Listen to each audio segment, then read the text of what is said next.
الحمدللہ رب العالمین والعاقبۃ للمتقین والصلاة والسلام علی اشرف الانبیاء والمرسلین وعلی آلہ وصحبہ اجمعین اما بعد اعوذ باللہ من الشیطان الرجیم بسم اللہ الرحمن الرحیم فاسألوا اہل الذکر ان کنتم لا تعلمون صدق اللہ العظیم وصدق رسولہ النبی الکریم ان اللہ وملائکتہ یصلون علی النبی یا ایہا الذین آمنوا صلوا علیہ وسلموا تسلیما اللہم صل علی سیدنا ومولانا محمد معدن الجود والکرم وآلہ وصحبہ وبارک وسلم۔ تمام تعریف حمد و ثنا اللہ تعالیٰ جل مجدہ الکریم کے لیے، ہر قسم کے درود و سلام نبی محترم شفیع محتشم آقا کل ختم رسول دانا سبل احمد مجتبیٰ جناب حضرت محمد مصطفیٰ صلی اللہ تعالیٰ علیہ وآلہ وسلم کی ذات والا صفات کے لیے حمد و صلات کے بعد امام الائمہ سراج الامہ حضرت سیدنا امام اعظم ابو حنیفہ رحمت اللہ تعالی علیہ آپ کی سیرت پر سوانے پر کچھ باتیں آج کی گفتگو کا موضوع ہیں۔ چونکہ امام صاحب رحمت اللہ علیہ کا وصال شعبان المعظم میں ہوا یا رجب میں ہوا، ان دو مہینوں میں سے با اختلاف روایات آپ کا وصال ہے۔ امت مسلمہ کو فقہ کا بہت بڑا ذخیرہ دینے میں اور لوگوں کو مسائل شریعہ سے آگاہ کرنے میں جس شخص نے سب سے زیادہ کردار ادا کیا وہ امام اعظم ابو حنیفہ کی ذات ہے۔ امام صاحب ایک تابعی بزرگ ہے، تابعی اس کو کہتے ہیں جو صحابہ کے شاگرد ہوتے ہیں۔ امام صاحب نے بہت سارے صحابہ کی زیارت کی، ان کی خدمت میں رہے، ان سے دین سیکھا اور پھر امت مسلمہ کو دین کے اصول بنا کر عطا فرمائے۔ قیامت تک جتنے لوگ بھی فقہی مسائل سیکھیں گے وہ سارے امام اعظم ابو حنیفہ کا شکریہ ادا کر کے سیکھیں گے۔ فقہ ہوتی کیا ہے؟ قرآن پاک فرقان حمید میں اللہ نے فرمایا فاسألوا اہل الذکر ان کنتم لا تعلمون، فرمایا اگر تمہیں کسی بات کا علم نہ ہو تو اس سے پوچھ لیا کرو جسے اللہ نے علم عطا فرمایا ہے۔ تمہیں جب علم نہ ہو تو ان کے پاس جاؤ جنہیں اللہ نے علم دیا ہے۔ اس کا نام فقہ ہے۔ کسی عالم کی، کسی بزرگ کی تقلید کرنا، اس کے مقلد ہونے کا معنی یہ ہے کہ آپ کسی ایک شخصیت کے، ایک بزرگ کے قول پر اعتبار کرتے ہوئے کہ اس کو دین کا علم زیادہ ہے تو جو بات وہ بتائے، چونکہ ہر آدمی یہ طاقت نہیں رکھتا کہ وہ سارے قرآن کا مطالعہ کرے، تفاسیر کا مطالعہ کرے، احادیث کا مطالعہ کرے، ان کی شرح دیکھے، صحابہ کرام کے اقوال دیکھے، صحابہ کا اس مسئلے میں کیا موقف تھا، کیا رائے تھی، ہر چیز کو پرکھے۔ ہر آدمی کے بس کی یہ بات نہیں ہوتی، تو اس کے لیے شریعت اسلامیہ کے قانون بنا دیا گیا کہ ایک امام کی تقلید کر لو۔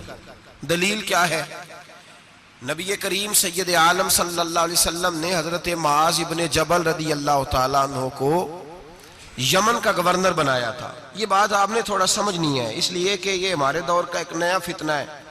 لوگ کہتے ہیں میرے ایک ہاتھ میں قرآن ہے، ایک میں حدیث ہے، اور بندے بھی بڑی جلدی آ کے کہتے ہیں جی وہ فلاں آدمی تو قرآن اور حدیث کے بعد بات ہی نہیں کرتا، صرف قرآن اور صرف اس کے علاوہ تو بات ہی نہیں کرتا۔ ذرا ایک سوال کا جواب دیجئے، یہ جو بخاری شریف کی حدیث آپ کو بتائی جاتی ہے تو یہ ہمیں کس نے بتایا ہے کہ یہ نبی پاک کی حدیث ہے؟ جی امام بخاری نے۔ کس نے بتایا؟ تو اعتبار کس پر کیا آپ نے؟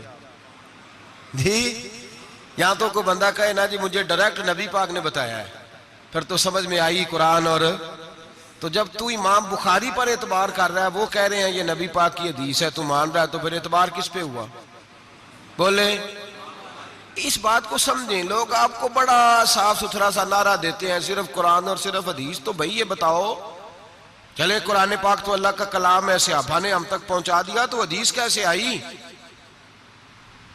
ان لوگوں سے بگڑ کر ایک نیا فرقہ بن گیا، وہ کہتے ہیں ہم اہل قرآن ہیں، ہم حدیث بھی نہیں مانتے۔ چکڑالوی گروپ اس کو کہتے ہیں۔ وہ لاہور میں بھی کچھ طبقہ اس کا پایا جاتا ہے۔ وہ بگڑ گئے ہیں، وہ کہتے ہیں صرف قرآن پاک، حدیث تو اماموں نے بنائی ہے، اماموں نے لکھی، ہم نہیں مانتے۔ وہ ایسے نہ کرو بھائی، اس طرح تو سارا دین مشکوک ہو جائے گا۔ علم والوں کا رستہ ہمیں کس نے بتایا ہے؟ قرآن پاک میں۔ کس نے بتایا؟ اللہ نے کہا فَاسْأَلُوا أَهْلَ الذِّكْرِ إِن كُنتُمْ لَا تَعْلَمُونَ۔ اگر تمہیں کسی بات کا علم نہ ہو تو جس کو علم ہے اس سے جا کے، بھئی مجھے گاڑی نہیں چلانی آتی تو میں اب کہوں گا پہلے قرآن پاک سے مجھے نکال کے دو گاڑی، مجھے اللہ سکھائے چلانی۔ حدیث پاک میں پہلے لکھا ہو کہ گاڑی یہ اس کا نمبر ہو، فلانی علاقے کی بنی ہوئی ہے، میں کسی بندے سے سیکھ لوں یا مجھے حدیث پاک سے مل جائے گا۔ تو بھئی یہ عجیب سی بات ہے، تو گاڑی چلانی سیکھنی ہے تو جس کو گاڑی چلانی آتے ہے اس کے پاس جا سیکھ لے، تو دلیل مانگنے لگ گئے۔ تو بھئی قرآن اور حدیث کا علم جس بندے کو زیادہ ہے اس سے اسپیشلسٹ کے پاس جائیں آپ، وہ آپ کو بتائے گا آپ نے کیا کرنا ہے، بات ختم ہو گئی۔ اگر آپ کو شوق ہے خود مجتہد بننے کا تو ٹھیک ہے، آپ اتنا علم حاصل کریں، وہاں تک آپ جائیں۔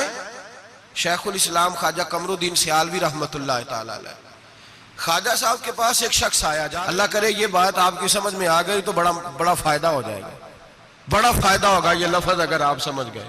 اللہ کرے میری قوم سمجھدار ہو جائے، آمین تو کہنا۔ اللہ کرے سنی کو بھی کچھ سمجھ آنے لگ جائے۔ خواجہ صاحب کے پاس ایک بندہ آیا، کہنے لگا امام اعظم کی بات نہیں ماننی چاہیے، امام اعظم کی بات ان کی تقلید نہیں کرنی چاہیے، بڑی موٹی بات۔ خواجہ قمر الدین سیالوی کہنے لگے تیری یہ بات مان لوں؟ تیری بات کوئی نہیں سمجھ آئی آپ کو؟ کہنے لگا امام اعظم کی بات، آپ فرمانے لگے تیری یہ بات مان لوں؟ بندہ چپ کر گیا، کہنے لگا جی آپ نے کہا کہا، کہنے لگے تیرے جیسے فضول کی مانو اور امام اعظم ابو حنیفہ کی نہ مانو؟ فرمانے لگے تو خود اپنی تقلید کرا رہا ہے۔ خود ایک صاحب مجھے کہنے لگے جی ہم نہیں کسی کی مانتے، ہمارے مولوی صاحب کہتے ہیں صرف قرآن اور حدیث کی مانو۔ اور میں نے کہا تو مان اپنے مولوی صاحب کی رائے، ہمارے مولوی صاحب کہتے ہیں قرآن اور، تو میں نے کہا تو مولوی صاحب کی مان رہا ہے، قرآن حدیث کی کب مان رہا ہے؟ چھوڑ سارے کام، چل مدرسے داخل ہو، پہلے اصول سیکھ دین کے، پھر پورا دین پڑھ، اور پھر مجھے آ کے بتانا پورے دین میں سے کہ میں نے سیکھ لیا ہے، پھر میں مان لوں گا، ورنہ تو مولوی صاحب کی مان رہا ہے۔ تقلید تو کر ہی رہا ہے کسی نہ کسی شکل میں، تو ہم تقلید کیوں کرتے ہیں؟ سمجھیں اس بات سے۔ نبی کریم علیہ السلام نے حضرت معاذ ابن جبل رضی اللہ تعالیٰ عنہ کو یمن کا گورنر بنایا۔ نبی پاک نے فرمایا معاذ تمہارے پاس لوگ اپنے مقدمے لے کے آئیں گے، کیسے فیصلہ کرو گے؟ عرض کی یا رسول اللہ صلی اللہ علیہ وسلم میں اللہ کا قرآن دے کے فیصلہ کروں گا۔ تو نبی پاک نے فرمایا اگر تجھے قرآن پاک سے نہ ملا تو، اگر آپ غور سے سن رہے ہوتے تو آپ کو اس بات پہ اعتراض ہونا تھا، جو میں نے کہا اس پہ آپ کو اعتراض ہونا تھا اگر آپ غور سے میری بات سن رہے ہوتے۔ نبی پاک علیہ السلام نے یہ نہیں فرمایا کہ قرآن میں ہے نہیں، فرمایا اگر تجھے نہ ملا تو، لفظوں پہ غور کیا کریں، اگر تجھے نہ ملا تو، یہ نہیں فرمایا کہ قرآن میں ہر مسئلے کا حل۔ حضرت سیدنا عبداللہ ابن عباس فرمایا کرتے تھے میرے اونٹ کی نکیل بھی گم ہو جائے تو میں قرآن پاک سے جا کے پوچھتا ہوں کہاں رکھی ہوئی ہے، اور مجھے قرآن پاک بتاتا ہے کہ فلانی جگہ۔ یہ نہیں کہ قرآن میں مسئلے کا حل موجود ہے، ہر آدمی کے پاس اتنی عقل نہیں ہوتی کہ مسئلے کا حل بتا سکے، عقل نہیں اتنی ہوتی، شعور نہیں ہوتا۔ بلکہ امام بخاری خود امام شافعی کے مقلد ہے، لو کر لو گل، بہت بڑے محدث ہیں اور خود مثال بیان کرتے ہیں۔ ہمارے بزرگ کہتے ہیں کہ جو پنساری ہوتا ہے نا اس کے پاس جڑی بوٹیاں ساری ہوتی ہیں، اور اسے نسخے کا پتہ، کس جڑی بوٹی کو کس کے ساتھ ملائیں، کس کو کس کے ساتھ رکھیں تو کیا نسخہ بنتا ہے، یہ پنساری کو پتہ، یہ حکیم کو پتہ ہوتا ہے۔ محدثین کہتے ہیں ہم نے حدیثیں ساری جمع کر دی ہیں، پر کس حدیث سے کیا مسئلہ نکلتا ہے یہ ہمیں نہیں پتا، یہ امام اعظم بتائیں گے، یہ امام شافعی بتائیں گے، یہ امام مالک بتائیں گے، یہ امام احمد بن حنبل بتائیں گے، وہ اسپیشلسٹ ہیں۔ ہم جمع کرنے والے ہیں، وہ حدیثیں سامنے رکھ کے امت کی رہنمائی کرنے والے۔ نبی پاک صلی اللہ تعالی علیہ وآلہ وسلم نے فرمایا معاذ تو جا رہا ہے، اگر تجھے وہ مسئلہ قرآن سے نہ ملا تو کیا کرے گا؟ عرض کی حضور قرآن سے نہ ملا تو آپ کی حدیث سے تلاش کر لوں گا۔ تو نبی پاک نے فرمایا اگر وہاں بھی تجھے نہ ملا تو، یہ نہیں کہ ہے نہیں، اگر تجھے نہ ملا تو عرض کی یا رسول اللہ پھر میں قرآن اور حدیث کو سامنے رکھ کے اپنی رائے بیان کروں گا. تو نبی پاک نے ان کے سینے پہ ہاتھ پھیرا، فرمایا جا پھر اللہ تیری مدد کرے گا. اللہ تیری، یہ فقہ ہے، یہ اتنی سی فقہ ہے، اس کو سمجھ لیں. ہر آدمی کو ہر شے نصیب. بابا فرید الدین گنج شکر کے پاس بندہ آ گیا، اس نے کہا پرانا بخار ہے، جاتا کوئی نہیں. بابا صاحب نے کہا بسم اللہ الرحمن الرحیم، قل هو اللہ احد اللہ الصمد لم یلد ولم یولد ولم یکن لہ کفوا احد. پھونک ماری، بندہ کہتا ہے بیٹھے بیٹھے میرا بخار اتر گیا. اس نے گاؤں جا کے اعلان کر دیا جس کا نہیں اترتا سارے ہی آ جاؤ. رش ہو گیا، پھونکیں بڑی نکلی، شفا کوئی نہیں. لوگوں نے پکڑ کے پھینٹی لگائی. انہوں نے کہا اتنی دور سے آئے ہیں اور تو اللہ کے بندے رام ایک کو بھی نہیں آیا. وہ بابا صاحب کے پاس آ گیا، کہنے لگا سورۃ اخلاص 2 ہیں کہ ایک ہی ہے؟ بابا صاحب کہنے لگے بیٹے ایک ہی ہے. کہا حضرت جی آپ پھونک مارے تو بیٹھے بیٹھے بخار اتر جائے، میں نے 100 دفعہ پڑھی ہے، 100 پھونکیں ماری ہیں، ایک کا بھی نہیں نکلا. آپ کوئی اور والی پڑھتے ہیں؟ آپ فرمانے لگے سورۃ اخلاص ایک ہی ہے، پر منہ بھی تو فرید الدین کا چاہیے نا، منہ بھی تو. فرمایا مجھے اللہ تبارک و تعالیٰ نے توفیق دی ہے، میں نے کبھی غیبت نہیں کی، میں نے کبھی جھوٹ نہیں بولا، میں نے کبھی حرام نہیں کھایا، میں نے کبھی اپنی زبان سے کسی کا دل نہیں دکھایا. فرمایا میں نے اس زبان میں طاقت پیدا کی ہے، پھر جب قرآن کا نور آیا ہے تو اللہ نے تاثیر بنا دی ہے، پھر اللہ نے اثر پیدا کر دی ہے. تو بھائی ہر آدمی ہر چیز سمجھنے کے قابل ہے. یہی ہمارے بزرگوں کا موقف ہے، یہی ہمارے بزرگوں کی رائے ہے کہ قرآن اور حدیث کو سامنے رکھو، اس میں سے مسئلہ اخذ کرو. دلیل، پرانے زمانے میں جو لوگ ہوتے تھے وہ قسمیں کھایا کرتے تھے، قسمیں بڑی عجیب کھاتے تھے. ایک بندے نے قسم کھا لی کہ میرا کام ہو گیا تو وہ والی عبادت کروں گا جو اس وقت دنیا میں کوئی نہ کر رہا ہو. اتنی سخت قسم کھا لی. اب وہ کام ہو گیا تو کیا کرے؟ اگر نماز پڑھے تو لوگ پڑھ رہے ہیں ساری دنیا میں نمازیں، اذان پڑھے تو پتہ نہیں کہاں کہاں اذان ہو رہی. پھنس گیا، معاملہ الجھ گیا تو غوث اعظم جیلانی کے پاس گیا. کہا حضور اب کیا کروں؟ آپ فرمانے لگے کچھ بھی نہیں، حرم شریف چلا جا. کعبہ تو ایک ہی ہے نا پوری دنیا میں. 1 منٹ کے لیے سب لوگوں کی منت کر کے طواف رک جائے، ایک چکر طواف کا تو اکیلے کر لے، تیری منت پوری ہو جائے گی. اب یہ فقاہت ہے، ہر آدمی کو نصیب، ہر آدمی کو یہ نصیب نہیں ہوتی، یاد رکھ. آگے چلیے، امام اعظم ابو حنیفہ کا زمانہ، ایک بادشاہ نے قسم کھا لی، اپنی بیوی سے کہنے لگا اگر تو چاند سے زیادہ خوبصورت نہ ہو تو تجھے 3 طلاقیں. اب مسئلہ بن گیا، کدھر سے نکالیں؟ اب قرآن پاک میں یہ لفظ کہیں نہیں لکھا کہ عورت چاند سے زیادہ خوبصورت ہوتی ہے، کسی حدیث میں نہیں لکھا واضح طور پر کہ بی بی چاند سے زیادہ خوبصورت ہوتی ہے.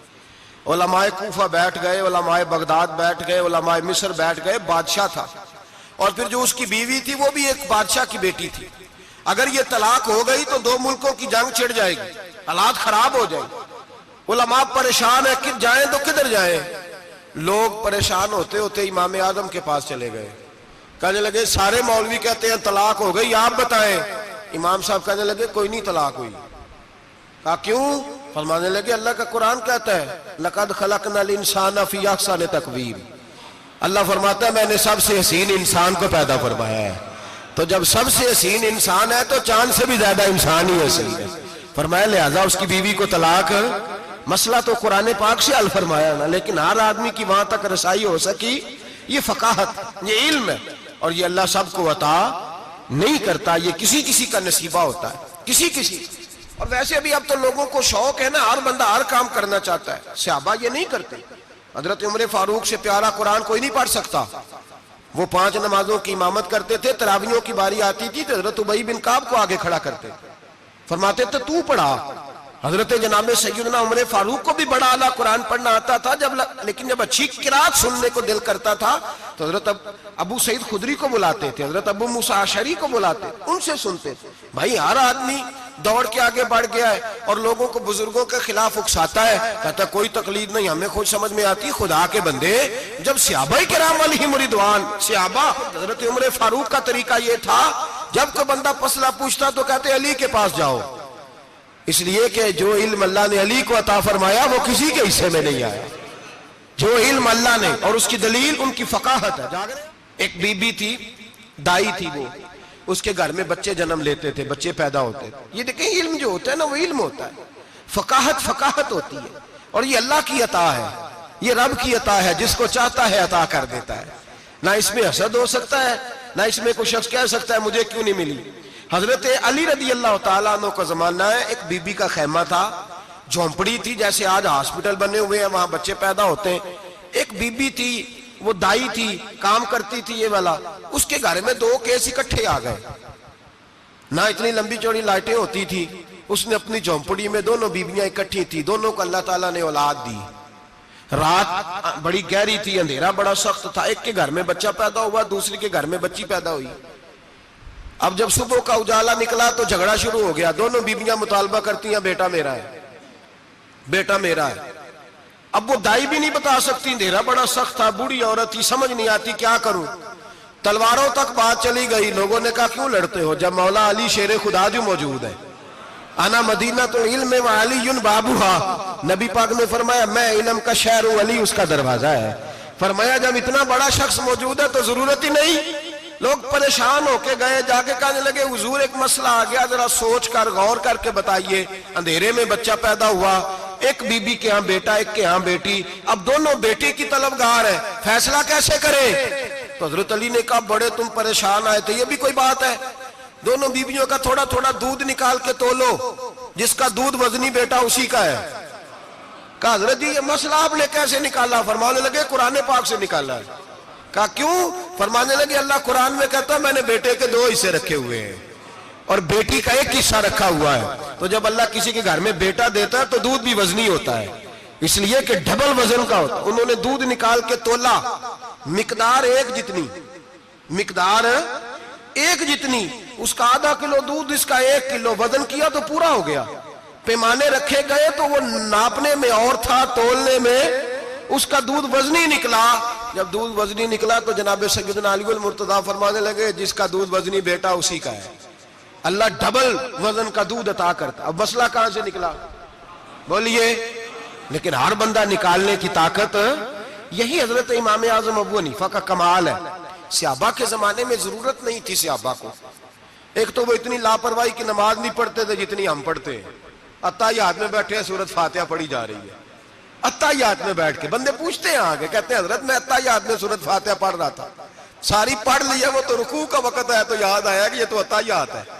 اتنی لاپرواہی کی پہلے تو وہ نمازیں نہیں پڑھتے، پھر اگر کسی کو غلطی ہو جاتی تو سامنے جناب رسالت امام صلی اللہ علیہ وسلم کا جلوہ والدہا موجود تھا، وہ حضور سے پوچھ لیتے۔